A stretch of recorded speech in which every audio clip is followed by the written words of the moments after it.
દાહોદ જિલ્લાના નવરચિત ગુરુ ગોવિંદ લીંબડી તાલુકામાં આદિવાસી ખેડૂતો દ્વારા પોતાની વિવિધ માંગણીઓને લઈ વિરોધ નોંધાવવામાં આવ્યો હતો।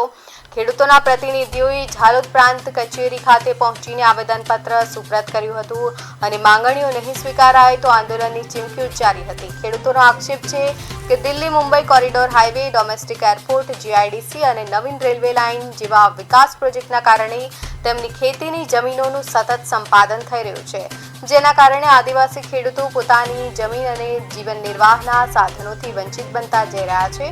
ખેડૂતોએ જણાવ્યું હતું કે વિકાસના નામે જમીનો લેવામાં આવી રહી છે, પરંતુ અસરગ્રસ્ત પરિવારોની સમસ્યાઓ અને મૂળભૂત જરૂરિયાતો તરફ પૂરતું ધ્યાન આપવામાં આવતું નથી। જમીન ગુમાવનારા ખેડૂતોને યોગ્ય વળતર, પુનર્વસન અને રોજગારીની સુવિધા આપવામાં આવે તેવી માંગ ઉઠી છે।